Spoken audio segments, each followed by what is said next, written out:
Fitting your ship is one of the most important skills in EVE Online, and it's also one of the hardest to do.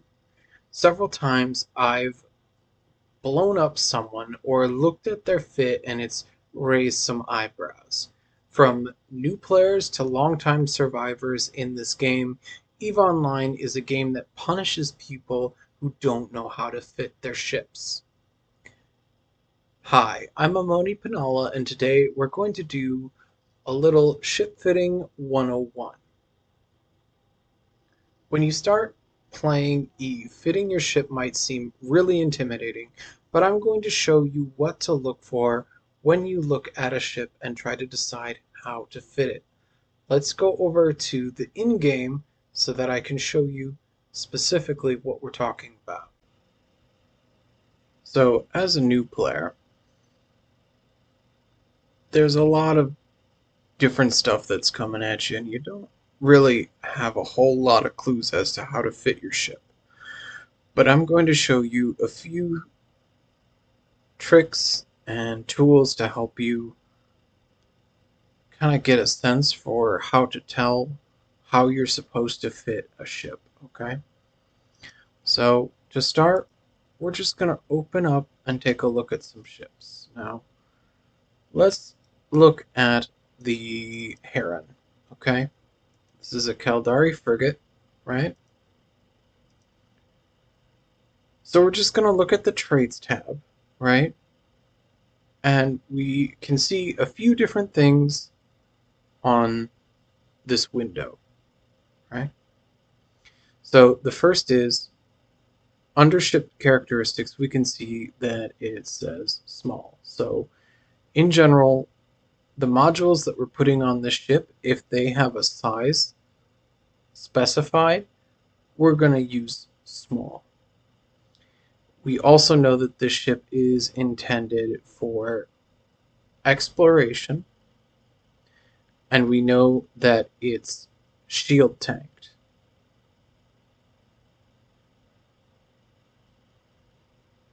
Now, we're also going to look at the bonuses of the ship, and this is where you really get a sense for what to put on a ship, right? So we know it's for exploration, but what is exploration, right? Well, if you do the career agent missions, you're going to get some practice doing exploration, right? It's going to guide you through that. But even if you don't know what exploration is, you can click on this core and it's going to show you, oh, okay, well, here's a core probe, okay. Well, used with core probe launcher. So that's what we're going to put on. We're going to put on our Heron. So let's take a look at a Heron. We're going to open up a fitting window, and you can see I was already getting started on one, but let's go and put a core probe launcher on this Heron. Okay, so we got a core probe launcher. We're going to need some core probes. So let's get some core probes, and alright, so we've got our core probe launcher, we've got some core probes. I'm just going to tell you, hey, 16 is a good number, okay? You can fit 8 in a core probe launcher, right? And you can see this when you drag the core probes, it says 8. We're going to do 16 in the cargo because we want to make sure that we have a spare set so that when we are out scanning, we always have core probes loaded in the core probe launcher. Okay, so now what about that shield tank? Remember how we know that this is fitted for shields, right? So we want to put some shield on here, okay? Now, we have a bunch of options for what kind of shield tank we want to put on here, but if we look at the we look at the defense, right? And we see that, look at these four different categories. We have electromagnetic or EM damage resistance, thermal resistance, kinetic, and explosive. And you see how there's 0% EM damage? That's bad. That's real bad. So let's fix that, okay? Now, you have two types of resistance. You have hardeners and resistance amplifiers. Um, the hardeners are going to give you better, they're going to give you more resist, right? So this is 47% resist, but it's also going to require capacitor, right? That's this stuff right here. Capacitor regenerates as you're going, but you only have so much of it, and once it's out, then your module is shut off. Instead, you could fit it with a resistance amplifier, which is this. That doesn't use up any capacitor, but it also doesn't give us as much resistance. Okay? Now, for our purposes, doesn't really matter too much because we're not planning to shoot at anything. We're also hoping not to get shot. So, our best defense is just going to be not getting shot at. But we don't want to, I just want to show you that so you get a sense of how we fit up this ship. So next we have, um, we're looking at bonuses again. It says a 5% reduction in salvager duration. So this is a salvager. All I did was click on the name salvager and it brought me to the salvager. So I could put a salvager here. Now, I see a lot of people put a salvager on there, and I'm guessing it's because they saw that the ship gets a bonus to salvager. Whether you put a salvager on your Heron is completely up to you. I personally never do because I am not engaging in activities where I need a salvager with my Heron, right? One of the big mistakes that a lot of new players make when they first start playing Eve is they try to do everything with one ship, and that's just not going to work, right? So, what do we need? We need a relic analyzer. Okay, so what does this do? It is used to analyze and search ancient runes, potentially revealing valuable items for collection. Okay, so let's add one of those. And we also can use a data analyzer. Okay, now we know that this ship is for scanning. So let's see if there are any modules that might help us with scanning. Okay, so under scanning equipment in the modules, we have a bunch of different options here. Let's go to scanning upgrades. Okay, so we've got scanning acquisition array. What does this do? Well, it reduces the scan time of scan probes. Alright, well, that sounds pretty good to me, so let's put one of those on there. What about the pinpointing array? Reduces the scan deviation when scanning with scan probes. Well, that sounds pretty good, but this is an alpha character, so I'm not going to be able to use this. How about range finding array? What does this do?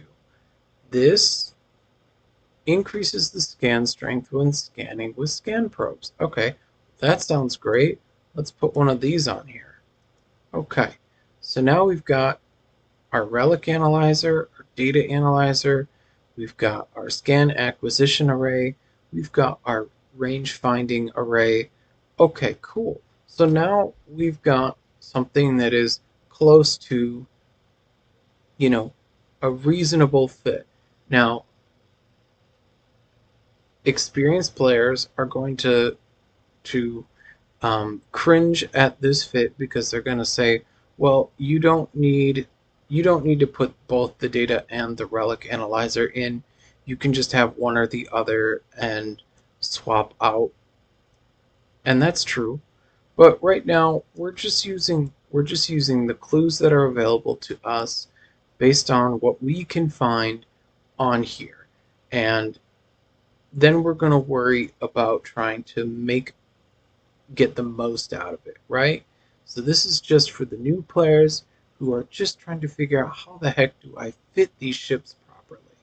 Okay, so now we've got that. Well, there's another problem. This ship is pretty slow. It's not terrible, right? So under navigation, we have a maximum velocity of 408 meters per second, which is not terrible, right? But we want to make sure that we can get where we want to go relatively quickly. So let's go to propulsion, and we have two choices. We can fit an afterburner or we can fit a micro warp drive. Now, which one you choose is kind of up to you. It's either one is going to be um, either one is going to be helpful, right, in moving faster. But I'm going to go with a micro warp drive because I want to be able to go fast. All right. So now we have our micro warp drive. We have our scanning modules. We have our data and relic analyzer. But we still don't really have anything to increase our ship's tank to make it a little more survivable. So I'm going to show you a bit of a cheat code. This is not something that you're going to find under the shield category. It's actually under hull and armor. It's called a damage control unit or damage control. And this is an extremely useful module. You're going to see it on a lot of ship fittings. If you get a ship fitting from someone else, you're going to see it quite often. I highly recommend that you put it on a lot of ships. There are a lot of times where you don't need a damage control, but when you're just starting out, I highly recommend putting it on um, most of your ships. Now, longtime players are going to say, well, the Heron doesn't really get a whole lot of benefit out of it, but I want to encourage you all to get in the habit of putting a damage control on most of your ships because it's the easiest way to increase your survivability, right, when you're getting started. Okay? Okay. So now that we've done that, we've got our damage control unit. Hooray! We've increased our survivability a little bit. Next, we're going to, let's see, we still got one slot open in the bottom. I wonder if there is anything we can put in there. We've got a bunch of different stuff that we can pick, right? And if we click on this empty low slot, this is going to give us just the modules that we can put in there. Now, we're not using drones. We don't, that's not what this ship is for. We're not shooting anything, so we don't need weapons upgrades. Shield, well, we could put something there. This one increases the shield recharge rate. This one diverts power from the ship's core to shields, increasing shield recharge rate. Okay, both of those sound good, but we're kind of hoping not to have our shields go down at all. We're just trying not to get shot. So, what if we made our ship a little faster? Okay, so let's do that. We've got a few different options here. Okay, so we've got inertial stabilizers. What do those do? Well, let's see here. Improve ship handling and maneuverability. I like that. Let's do that. Okay. So now our ship is a little faster with our MWD, and it's a little more maneuverable. The inertial stabilizers. Okay. We still got some open slots, but with the high slots, what can we put in here? Well, not a whole lot. We don't need repairers. We don't need harvest equipment. We don't need engineering equipment. We don't need these either. What could we put in there? Kind of seems like there isn't really much that we can put in here because we're not shooting. We're not using drones. We could put a festival launcher on there. Could put some fireworks on there. Yeah, we'll put some fireworks on there. Okay. So, next we've got some rig slots. Now, rigs work very differently from the rest of the modules. Once you put these on your ship, you can't take them off. Okay, so let's see what we've got here.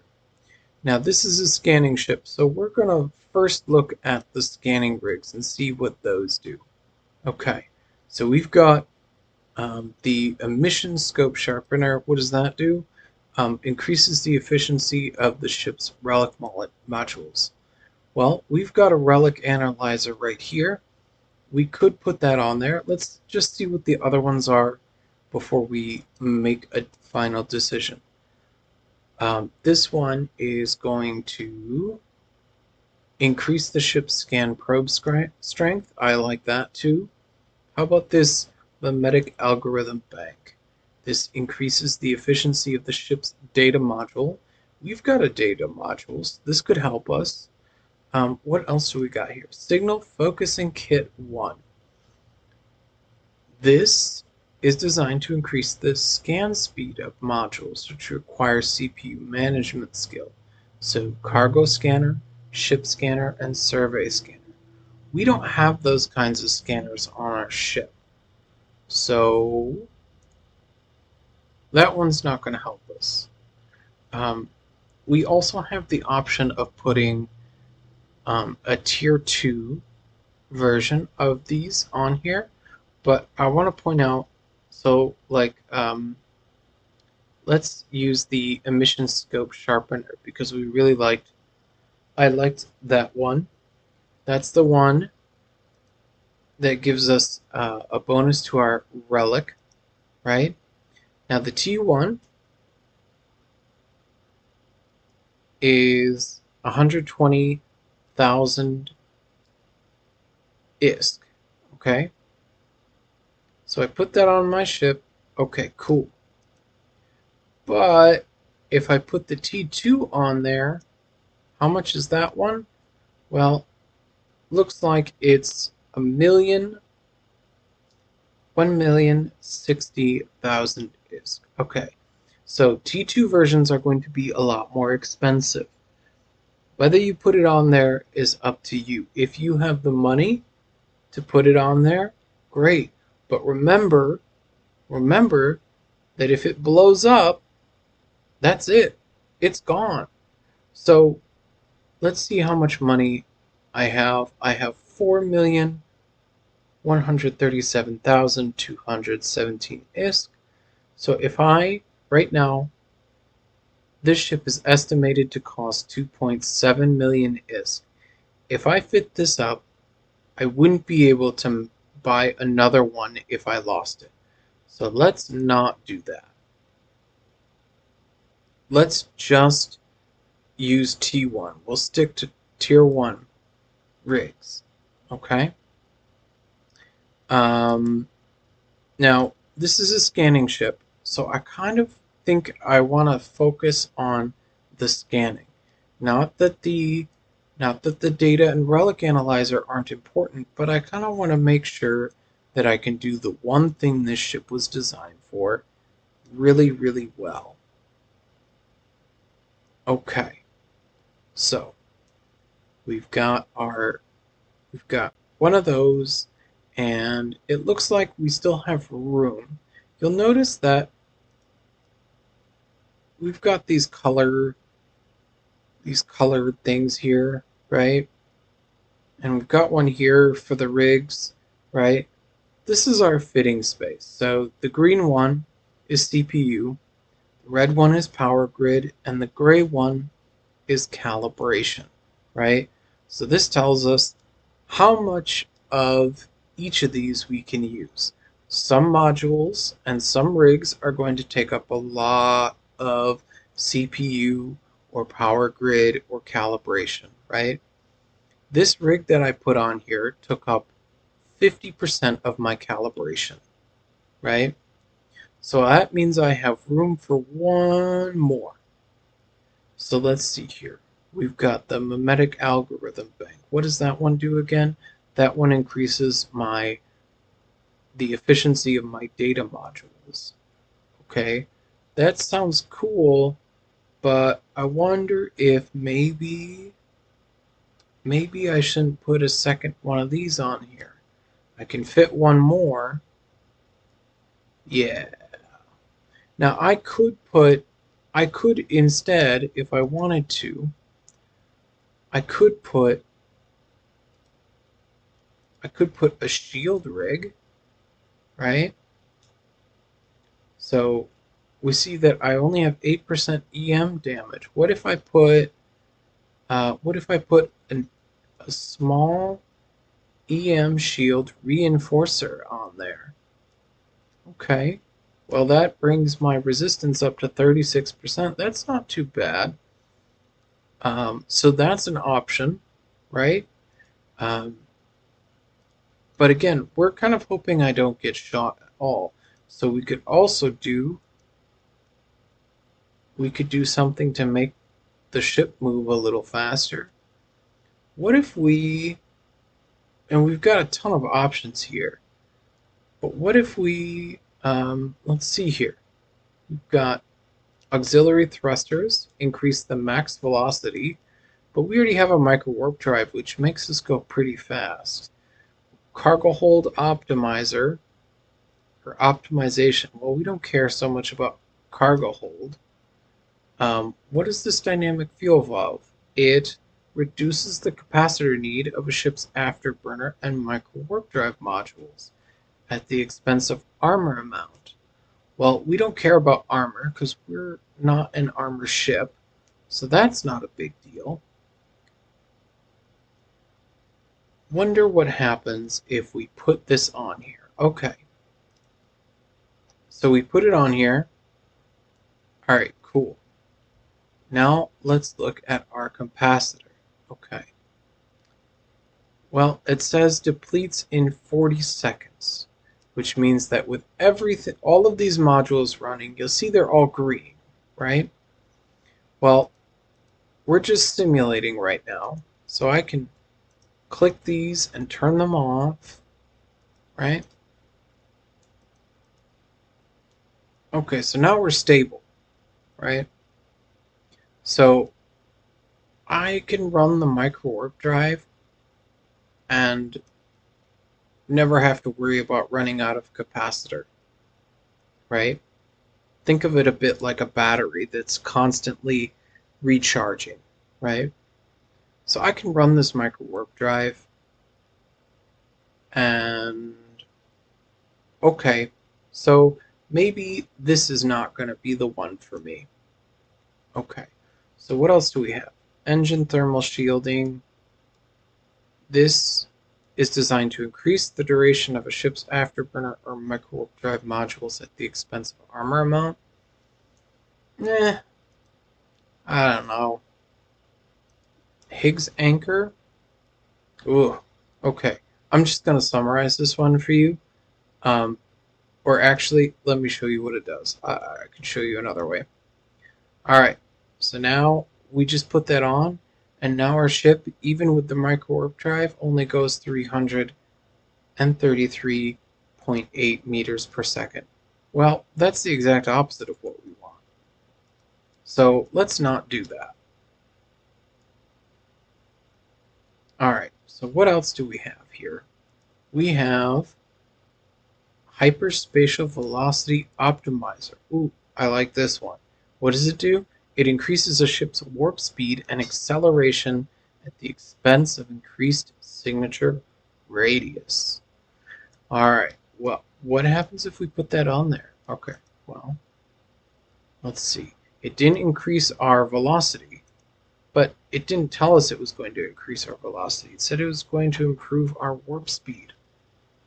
Okay, so now we warp at 6 AUs per second. Hey, that sounds pretty cool. So if we're going to be out and about exploring, and space is big, right? Really big.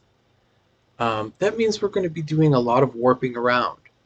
I kind of like this a lot. I wonder if, can we put a second one on here? Oh, we can. And now we're going 7.04 AUs per second. I freaking love that. I really like that. Okay. So now we've got a ship that's fully fit up. It costs 2.2 million ISK, but we're fully fitted, right? Before, when we were looking at that other module and it was that other rig and it brought the ship price up to 2.7, right? That we still had a lot of stuff to put on the ship.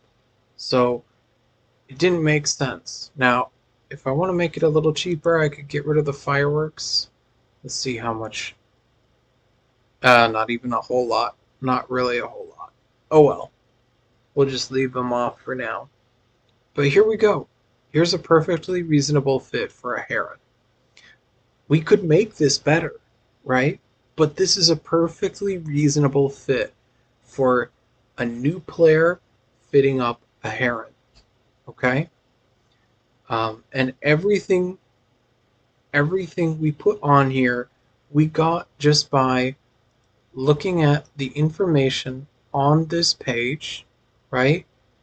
And working out, okay, well, we need shield, so we need exploration stuff, and we know that we get core probe bonuses. We know that we get bonuses to the relic and data analyzer, and then from there we just added stuff to make that better, right? We added stuff to make scanning better. We added stuff to make us go faster. We added stuff to make our ship move a little better. We added stuff to make our ship a little more survivable if we get shot. But we're really hoping not to get shot, so we don't even necessarily, you know, I just wanted to show you this as a bit of a cheat code because, it's not always obvious that this is an option, but I highly recommend it. And then we just added some rigs that made a lot of sense for what we're doing, right? So this is the basics of how to fit up a ship, right? And this is a perfectly good fit for a new player. And the best part is, yes, you could put one more module on here and put the data analyzer in the cargo hold or the relic analyzer in the cargo hold, and maybe you have like a mobile depot or something so you can swap them out. But honestly, that's all. That's like, worry about that later. right? If you really want to do that kind of thing, that's great. Worry about it later. Right now, we've got a perfectly reasonable fit, and you can take this out and start earning money. And hopefully, earn enough money that if you lose this ship, you can replace it. Okay? Because that's the big thing.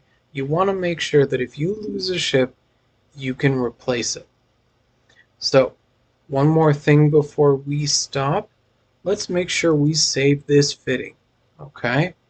So we're going to save as, save current fitting. We're going to name it something. We're going to call it like, share, like, subscribe, and share. Okay. Because I'm nothing if not shameless. And we'll save this fitting. Okay. So now we can always go back to this fitting. Under the heron, we see here, oh, there's our fitting. Hooray. You can see I've already got some heron fittings with this character, but that's okay. Like, share, and subscribe, and we can always go back to it if we need to buy another one. Now we can just buy all of the things, and there we go. Okay. So those are the basics of fitting. Hopefully that helps as a new player. Hopefully that all made sense. Feel free if you have questions or if there are any parts of this that were confusing, go ahead and leave a comment in the video. I will answer as many questions as I can. But until next time, fly dangerously, folks.